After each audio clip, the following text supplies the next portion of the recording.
Buster, could you talk a little bit about what Coach Gross is talking about when you guys have that going, have the tempo going like you like to have it going?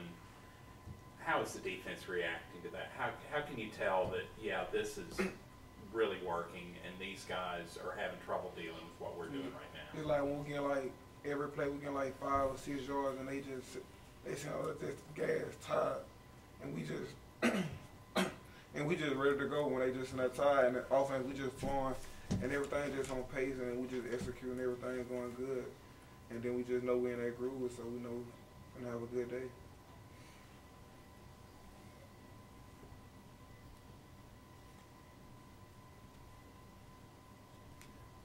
Coach, you had 3 quarterbacks and all of them did good things on Saturday. Is this starting to make it hard for you?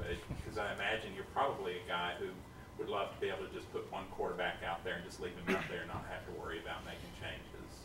Well, we try to make it as comfortable as we can for those guys, you know, and, you know, kind of like running back. I mean, we got 3 guys there that, you know, we're really going to play count most time running back wise. You know, it's, you know, you get 3 or 4 snaps, another guy comes in, we keep them fresh through the game. I mean, besides that position, we're probably, you know, inside D lineman, we're deep at inside D lineman, you know, which is a great thing. You know, quarterback, I've said it the whole all season, is probably our deepest position on our football team.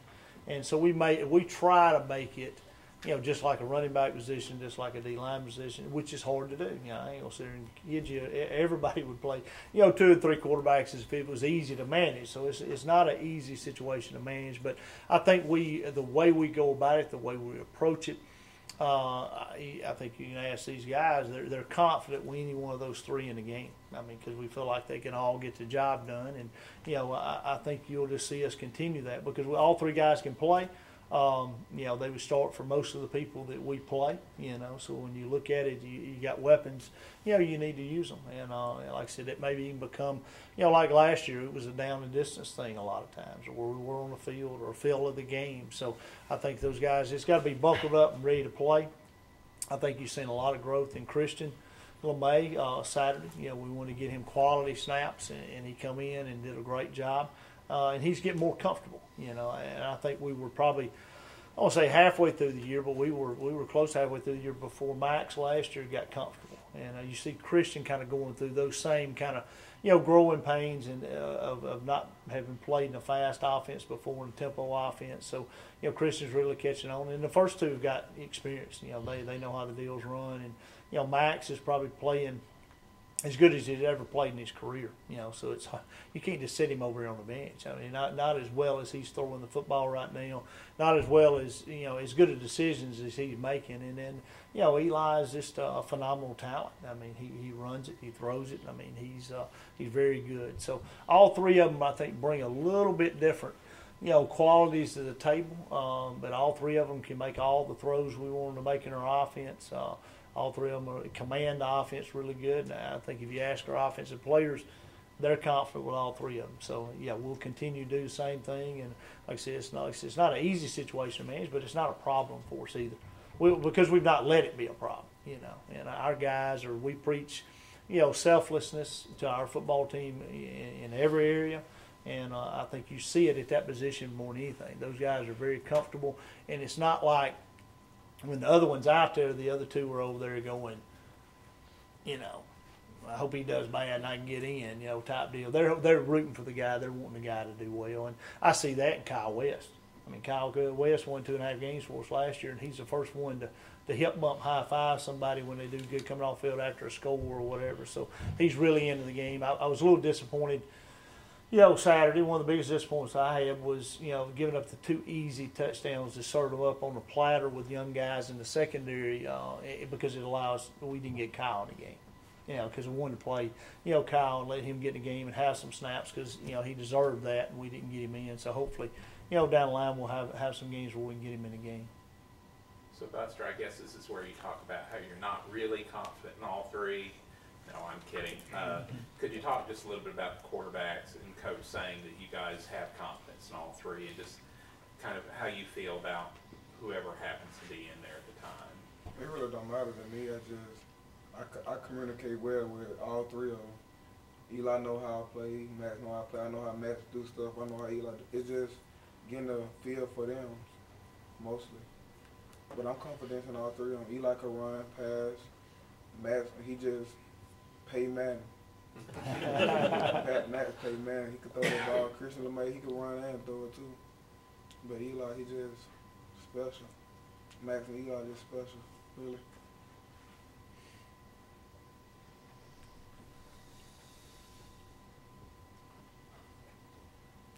Talked about tempo. I think you're averaging about 77 snaps a game. Do you want that to be 85 or 90? Or? Well, we'd rather be 95, you know.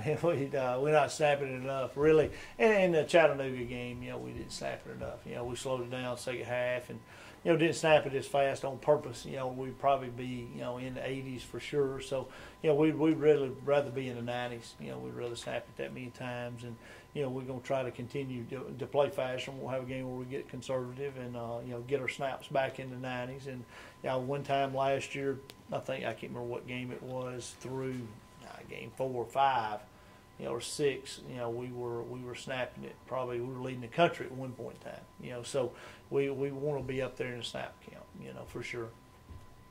Now, Allan, you were late getting here. You got a pretty good grasp of the defense now? Yes, sir. Coach Blackwell and Coach Todd Bates, they put in a lot of extra work with me. Those are two great coaches. They put in a lot of work, a lot of late night studying, getting in the playbook, but they made it a lot easier on me. Just having that one-on-one time with those coaches. Yeah, I have a pretty good grasp of the defense, but it wasn't easy today. It wasn't easy, but I think I might finally have it. Graduated in 3 years. This ought to have been easy. How did you go summers? Yes, sir. I was formerly at the University of Tennessee, and they offer summer classes, and you don't have to take a full 12 hours. But since it was available to me, I decided to take advantage of it. So I took a full 12 hours every summer I was there, which put me a year ahead. So I was just taking advantage of the opportunities that they gave me, and it worked out for the best. Allan, how's Coach Gross? Is he different any than he was in high school? Coach Gross he's pretty much the same. He's a little bit more fiery now than he was in high school. But he's still the same guy. Cares for all his players genuinely, with a genuine love, you know, a great smile, you know, just a lot of confidence in Coach Gross. So yeah, but he's still the same guy.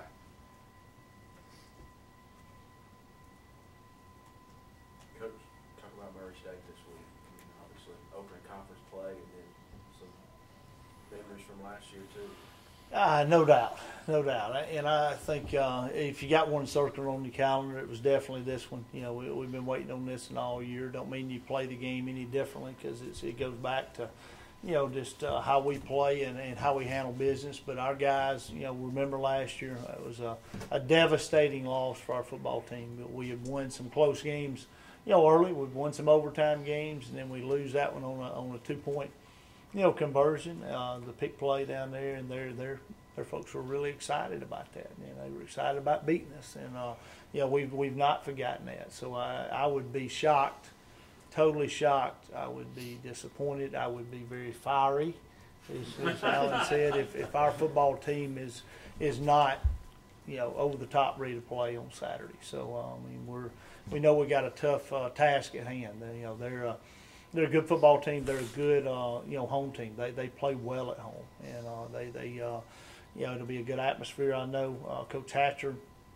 You know, I've known him for going on, you know, 16, 17 years now. So I've known him a long time. Me and him are personal friends, and got a lot of respect for the job he does. You know, he does a lot with what they've got, and they've got a good football team. You know, they've got their quarterbacks know what they're doing with the ball. They got some good receivers. Number 9 is really, really good. You know, and our offensive line is good. They got 3 good players up front for sure, and you know, guys that they know how to schematically, you know, approach offense and put you in space and make you make plays. You know, so our guys are going to have to, you know, make plays with the ball in the air. They're going to challenge us vertically, because if you look at our defense, if we've struggled with anything, you know, this year, it's not been in the box, it's been down the field on deep balls. So we'll see the ball, thrown deep a lot. This week, so our corners and our safeties have got to get better this week, and we got to get a pass rush, and they'll alleviate some pass rush stuff because, they're going to run a lot of screens, a lot of fast screens, they'll run slow screens, and they run a lot of quick games. So he'll take our D-line, I won't say out of the game a little bit, but he will, because they'll throw quick game and get the ball downfield out of that and for the screen game. So we got a lot to prepare for, defensively. And then them defensively, they're I'm sure they'll want to redeem themselves a little bit from last year, because that's one of the best games we played offensively. We set a school record last year on offense, but we turned it over 4 times. And this game will go down to, just like any other OVC game, I think it'll go down to who protects the football the best, who plays the best in the kicking game, and who can come up with the most explosive plays. Those 4 or 5 plays will win the game. So it is going to be a great football game, and we hope we can come up with a win and on the road, but it'll be a tough OVC game. But definitely, I think our guys will be ready to play. Coach, if the situation had been reversed, say they had gotten the ball first, scored, touchdown, kicked the extra point, then you guys get the ball, touchdown, would you have wanted to kick the extra point, 2, go for 2, or 3, just make us wait until you're in that situation and find out what you might like to do? With Griff Thomas last year's kicker, we kicked the PAT and played the second overtime because it took us 2 plays to score. We run wide zone twice and scored. That's why they went for 2. It's because the whole, probably half of the third quarter, whole fourth quarter, they didn't really. We had a way with them up front, and I think they would give out up front, and that's why they went for 2. And good call out of Coach Hatcher's part. I mean, he just he did a good job there. But no, we would have kicked it. If the role had been reversed last year, I'm sure, I can't speak for Coach Clark, but I'm sure that my vote would have been to kick the PAT and play the second overtime. And it's hard to say. It's the circumstances. If we're down line, we're on the road to EKU, and depending on the feel of our football team, and I can't say that we wouldn't ever go for 2. We may. There's times in certain games that you need to do that, just depending on where you're at, and we always work our 2-point plays as part of our PAT package that we spend 5 minutes on every day. We work our 2-point plays, so we're prepared to go for 2 at any time. So I think that game dictates it. But in that situation last year, we'd definitely play for the second one, I feel like.